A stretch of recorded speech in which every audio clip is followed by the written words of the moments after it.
Good morning. I'm not the greatest picture perfect person, and I think as we all get older, it's something we we kind of put ourselves down for, which we shouldn't. I want to share this public. I never thought that I would ever do this, nor have I ever really taken the time to actually make this public or make a scene of me or who I am or etc. I just was never raised like that. I'm just glad to be alive. I'm glad to eat. I mean, I remember when I first could eat Kentucky Fried Chicken, which is like well into my 30s. It was exciting to eat, processed food or store-bought. Regardless of that, I need everyone to understand in my country, Canada, which, like I said, I didn't expect to ever have a voice behind my health or my life. I'm 55 years old. My name is Juliet. And Canada, I'm going public on this for one reason. Health is hard enough to get through, and the relationship between doctors and patients should be very clear, crystal clear. It should be very open. It should be very communicated and connected. It always should be respected via the doctor or the patient. And in 2009, in the West, for the first time in my human life ever, I was a victim of a company car accident, and I was brought into the Western Healthcare and Hospital in Kelowna. When doctors decided to take recognition or take notice or decide to share opinion of what they thought of me, and how I was reacting, or etc. Like I'll never know what they've decided, because they've never done nothing but decide at the age of 49, 50 that they were going to make a big shamble of me. And honestly, Canada, if you were called mental, would you look into that? Would you care about your health? Would you recognize it? What happened was I was called mental, and I actually decided to look into why these doctors were putting this out or sharing it. It turns out that I'm not mental. It turns out that it's a very huge insult. It turns out that 6 doctors I don't know have wasted 5 years of my life out in the West, calling me mental, threatening to taser me, deciding that they were going to bury the paperwork 5 years ago. So in 2010, I went on Global News to try to soften the West, tell them not to bring out a circumstance about my life or health that I really don't want to be public. But when I decided I wasn't going to cooperate with them, they decided in 2010 that they would hire a lawyer. Therefore, now in 2015, I have hired a lawyer in my country, Canada. It doesn't matter anymore. I decide to take respect to my mind. I decide to ask the doctors why I was mental, and I decide to look further into it, only to receive a DVD of my polka dot lungs last year. I've also been put on disability, and I'm now going public, Canada, on why you're making health circumstances so gray and shady that I've had to spend thousands of dollars in the past 5 years, number one, proving I'm not mental, so I'm not going to be a risk to humanity or society out here, but also because I actually thought to myself, you know what, I'm going to respect these doctors, and I'm going to see why I'm mental, and I found out I wasn't. So I am very proud to say, Canada, I'm not mental. Our healthcare does not have to risk like the American healthcare does, the publication, the reputation. I didn't care about my reputation 2009-10 when this was happening, because my mom was actually dying in the East. I didn't really care to sit with a bunch of doctors that didn't know me as they continued to insult me and write it on the paperwork. I did not get involved because I had so much of a weight on me with my mom in the East dying, and not even my 3 kids knowing about my internal health factor that is already grown and healed. But when 6 doctors decided that they were going to call me mental and parade around the town, like I said, my reputation, I didn't care as much as I did for Toronto sick kids. When I saw that hospital was producing medical paperwork for me in the West almost 45 years later, it crushed my heart. I'm sorry, Canada. I have to say that probably taking a mental pill or admitting to basically what they chose to decide to call me mental for. Surviving chickenpox on your lungs and organ is not a parade. It's not a a yeehaw. It's also not a miracle, child, because Jesus Christ has already died and gone to heaven for that. All I'm going to say is that Canada, stop it. Stop using our health care wrong. I've now hired a lawyer, and all I care about the circumstance on this is one thing. Hopefully, sparing my relationship with Rocco, as even his 93-year-old mother has called me mental and whore. And the reason I'm telling Canadian publicly this is I don't got time even to explain to a 93-year-old my health path. I don't even got time to explain to 6 doctors I don't know that should have just dealt with my right arm in a car accident.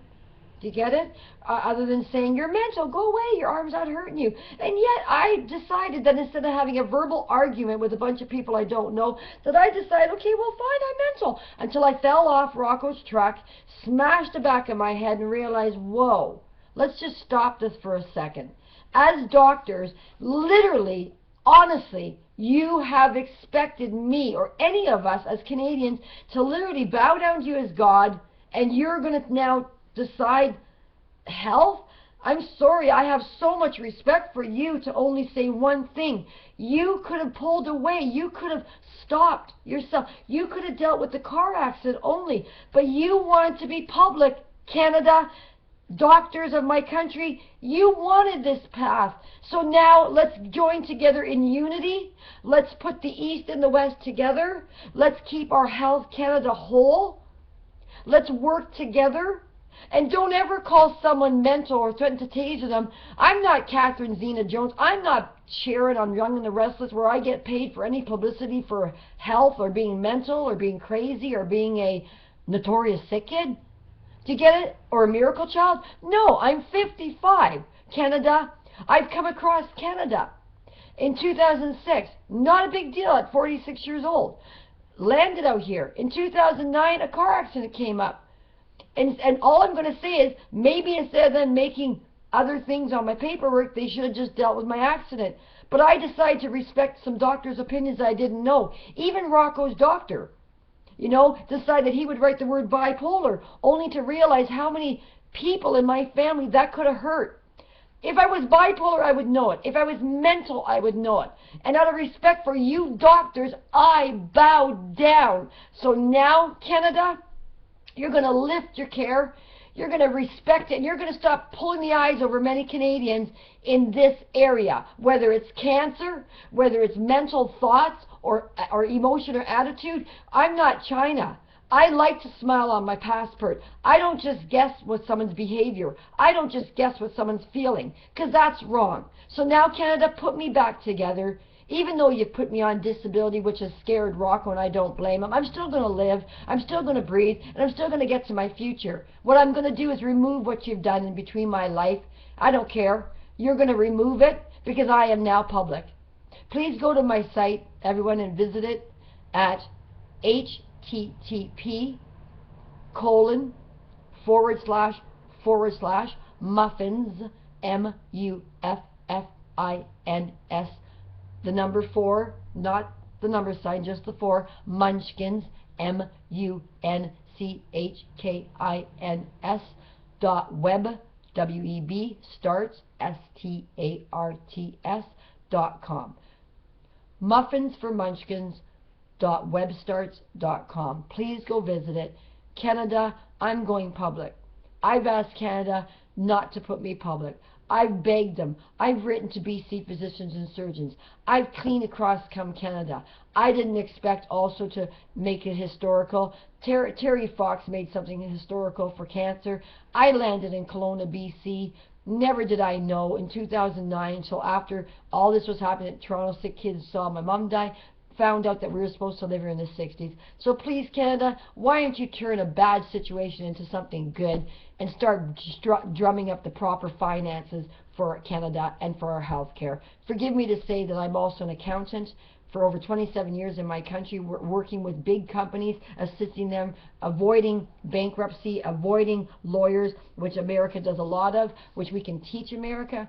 Please, if we are North America, grip this, because I ain't going to get famous doing this, and my doctor ain't. I'm not an American. We don't get that kind of overage to get there. So you know what, Canada? Do our own country good and keep it right. Keep it clean, keep it well, and keep it healthy. Think right, feel right, and be right so that our doctors can work together. And doctors, stop acting as if you've done some miracle that I've already corrected my 53 years surviving chickenpox on my lungs and organs. Don't tell me what I've been. Don't tell me how to feel. Don't tell me how to think. And never again insult me where I've had to spend thousands.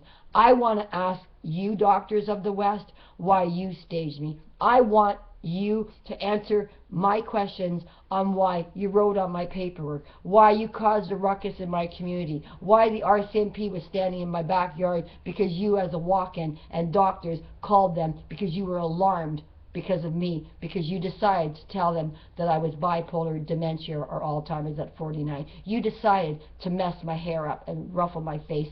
I spent too long becoming healthy, and I spent too long trying to talk, even eating and wearing clothing. I had allergies so big. So now I'm going to ask you one thing. If you think you're a part of my stress, never. You're never a part of my stress. You're your own stress. So I suggest you fix it. Health Canada and my country, I am going public. I don't need to step over the table like Rob Ford did. I need to make you aware that we're one country and we're one Canada and we're one health. Health Canada. Grow up so we could all get there too and get old. And stop being a money mongrel yourself. Thank you for listening to my message, everyone. If you've ever been called mental by your doctor, then look into my story, because I went beyond what was asked when they decided to call me mental, even to the point of threatening to tase me when I didn't speak up clear or well. And when I decided that I was going to defend my right arm, I need to use it to lift my coffee cup. And that's how I discovered it. And that's why I worked with them. And I asked them nicely, please, if you're going to unite me back to Toronto sick kids, then do it nicely. Please look at my website as two angels hold hands in Canada. One is actually sitting in Toronto sick kids in the 90s, before I came out in 2006, and the other one's right here on Global News, which the CRTC has supported and given me a DVD of, because this community wasn't going to put it out right.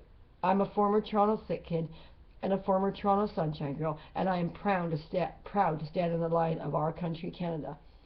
I salute you, Canada. Stand up and be right. Amen.